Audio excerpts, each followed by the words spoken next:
guys? It's Godbars here, the self-proclaimed hip-hop historian, and this is the 18th episode of my series where I grab a hip-hop vinyl from my collection, talk about why I love it, what influence it had, and what its place is in the grand scheme of hip-hop. If you saw my previous video about Triple X by Danny Brown, you might remember that I mentioned fellow Detroit-based MC and producer Quelle as he did some of the production on that album. Chris has released a number of quality projects through the 2010s. Some of my favorites include Lullabies for the Broken Brain, Ghost at the Finish Line, Innocent Country, and those are just ones that precede the album I'm talking about today. My second favorite project he's released came the year after this one, which is Everything's Fine, which he released with his wife, legendary MC Jean Grey, who also has a really dope feature on this album. His album the following year, Guns, is definitely worth a listen, as is Innocent Country 2 with Chris Keys, and his album last year, Death Fame, was in my top 3 favorite albums for that year. But as much as I enjoy all of those albums, my personal favorite Quelle Chris album has to be the first one I heard,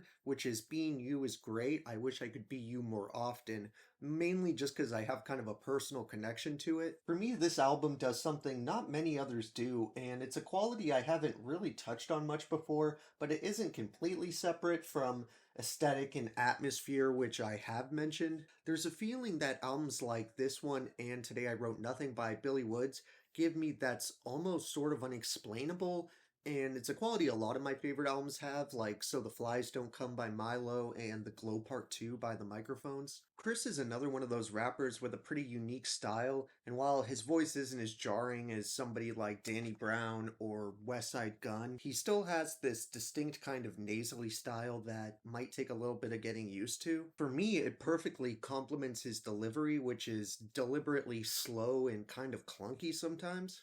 He has the type of writing style I gravitate to, where he'll set you up to expect a certain punchline and then surprise you and lead you down a different path, which gives all of his verses this sense of anticipation.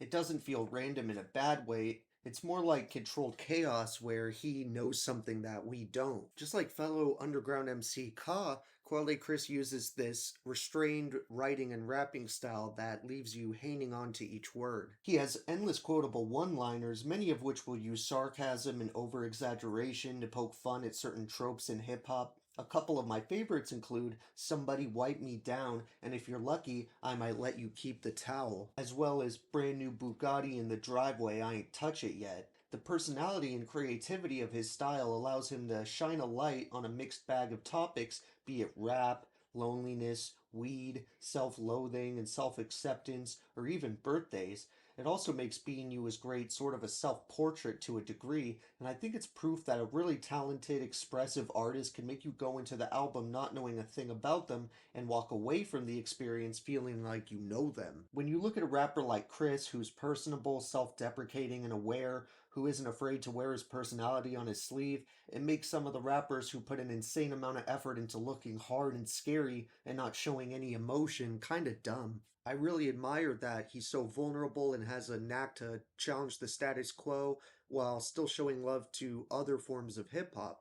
I do feel like there's a crowd that only listens to pop rap or drill, which is totally fine, but then anytime someone puts something on that challenges them, they instantly reject it. I know it's condescending and pretentious to say, but honestly, I feel like if those people powered through that initial pushback their brain has when something new or different is presented, they find it a lot easier to get into more experimental hip hop and would probably find a lot of stuff that they like. Another part of his personality that really sets him apart, even amongst his underground contemporaries, is his witty and kind of dry sense of humor. Quelle Chris still has more than his fair share of drug or gun bars or references to the more prototypical hood activities, but not being afraid to use comedy and incorporate references that could be traditionally considered nerdy is something that I think makes a lot of people relate to and respect him. His sense of humor kind of makes me think of something like Mr. Show or even Tim and Eric's Awesome Show, where if you're on their wavelength and find what they're doing funny, you probably love it and think it's hilarious, but if you don't, you probably absolutely hate it and go, how does anybody like this?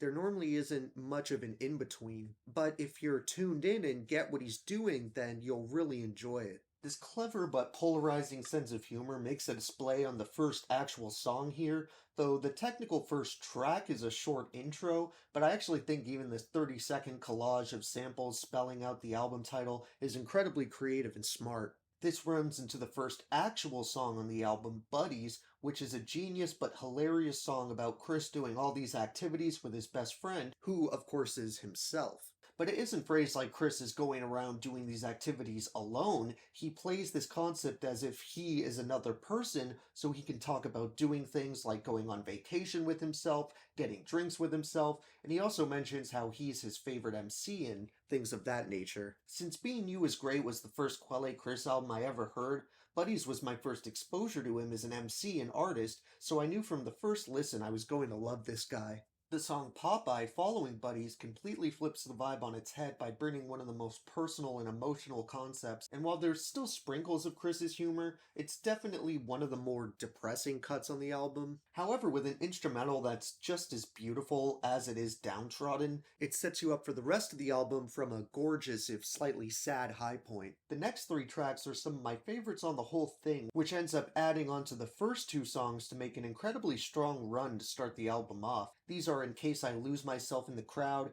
Fascinating Grass, and BS Vibes, and this is largely due to the addictive production done by Chris Keys, AP, Alchemist, Chad Biscuits, Iman Amori, Mind Design, Swarvy, and Chris himself. Of course, you also can't forget the litany of featured performers who show up on this album, like I Said, Cavalier, Denmark Vesey, Goose, Big Tone, Rock Marciano, 87, House Shoes, Susie Analog, Jean Grey, Bilal, Elzai, and Homeboy Sandman, another really dope underground MC you definitely should check out when you get the chance. This album is packed with thought-provoking and colorful material, but I think my three favorite songs would probably have to be Popeye, Fascinating Grass, and It's Great to Be, with a few honorable mentions going out to Buddies, BS Vibes, and The Prestige. Thank you for watching my 18th video. The next album I'm going to talk about is actually more along the lines of Triple X or Section 80 in terms of status and popularity, and it actually came out the year after these two albums. So be sure to tune in to see what that is, as well as like, subscribe, and let me know what your favorite songs off this LP are. Don't forget to have a great day, and I'll see you guys next time, okay? Alright.